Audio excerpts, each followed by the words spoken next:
How can we seamlessly go from one act? Ladies and gentlemen, next up this evening, we've got a bit of comedy.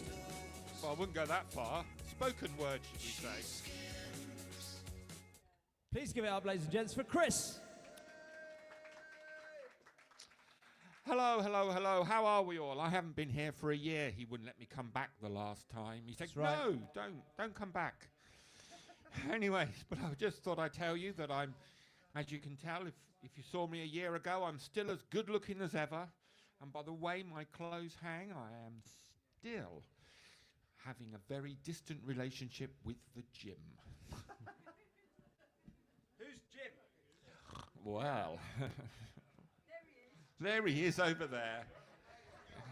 It's just that my gym spelt slightly differently. Anyway, I've had a very busy last year. I've been reading a book.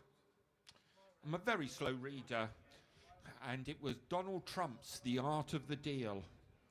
And now I've started a new thrilling political blockbuster, Sir Keir Starmer, The Art of the Compromise.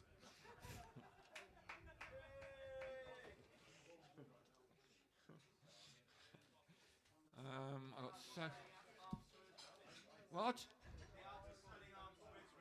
Oh, well, no, we don't. No.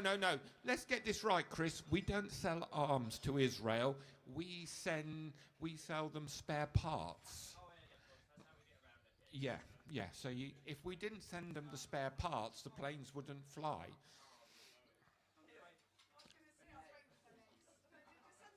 But there you go. Right, I'm going to be telling you about my new business venture. Yes, you're just jealous. I am now making musical bras. Yeah, I've got the first prototype ready to roll, or to wear as the case may be. And it plays this tune. The hills are alive with the sound of music. Live with the sound of music. Anyway, back in May, I moved to East Cowes. It's nice. Sorry? Yeah, there's nothing wrong with moving to East Cowes. It's okay, you know. Got a nice little flat. Sorry, love nest. In a nice little place called Totty Towers. Oh, it's really quite pleasant. I change the bed linen every Friday night in case I get lucky.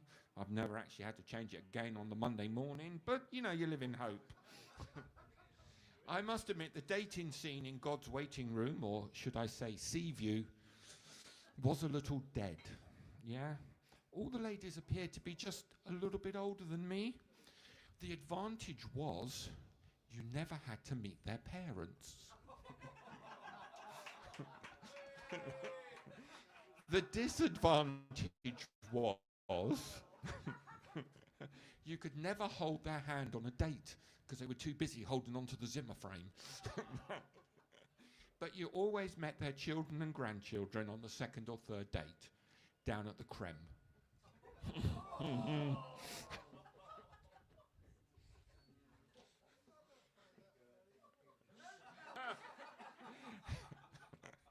Anyway, swiftly moving on.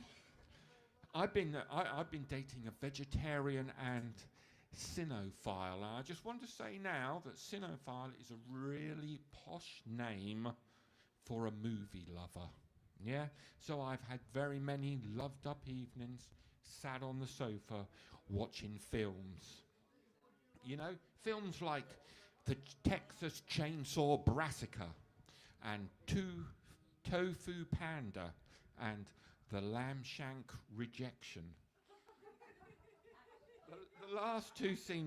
The last two were more in my line, you know, Debbie Does Salad. What a letdown that one was, I can tell you. But my favourite one was The Last Temptation of Christ, that bacon looks good. Where did I go now? How am I doing for time? Okay, right. Now, the BBC are going to remake Blackadder. Yeah. No, they're going to remake Adder. and the and the no, because they did have Lord and Lady Whiteadder in one of them. So yeah. So anyway, the BLACK Adder is going to be played by Sir Keir Starmer, and Baldrick's going to be played by Rachel Reeves. Yes. So, if you don't like this, tell me, I'll stop, because, you know, I can move on to something else. Right. Okay. Rachel Reeves says, "Don't worry, PM. I have a cunning plan to solve the financial problems." Sir Keir, let us not forget you've tried to save money by cutting the winter fuel allowance to pensioners. Then you were going to save $5 billion by cutting benefits to the disabled. But this one's a really good plan, Prime Minister. Rachel, your record in this department is hardly 100%.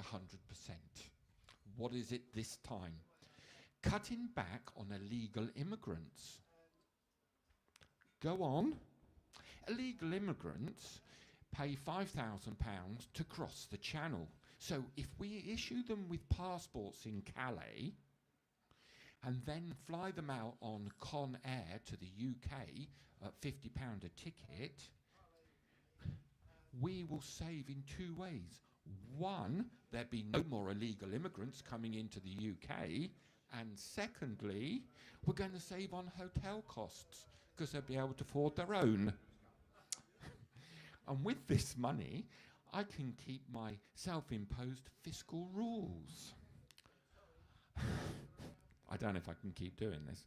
Sir Keir Starmer, Rachel, you wouldn't recognise a cunning plan if it came up and gave you free concert tickets and dance naked on the stage singing "Cunning Plans Are Here to Stay." I did, I know. I only wrote it at 5 o'clock. Give me a chance. Right, now I'm just going to do some songs and then you get the comic response, okay? You know, I used to do them before, like, "You put the boom boom into my heart. We call it a pacemaker, sir," that sort of thing. So, here we go. Love, love, love, do, do, do, do. Love, love, love. Another plucky Brit out of Wimbledon. Yeah, he lost tonight in the mixed doubles finals. It's really current, honest. Oh, well, you know. War, what is it good for? Economic growth. No, economic growth. We can all make money. If I were to say to you, can you keep a secret, would you know just what to do and where would you keep it? I'd probably store it in Mar-a-Lago. Okay? Right. Mar-a-Lago, that's where Donald Trump put all the papers. Okay, swiftly moving on then, after that one. After the success of the last joke, raindrops on roses and whiskers on kittens, bright copper kettles and warm woolly mittens, brown paper packages tied up with string. I'm putting 25% tariff on all of those things. Okay, right.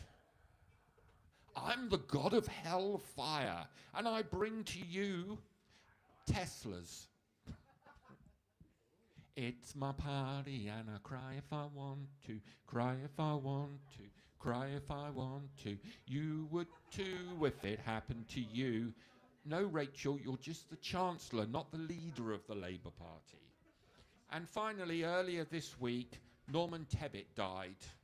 He's the one with all his excuses about you can go and get a job riding a bicycle. So here we go.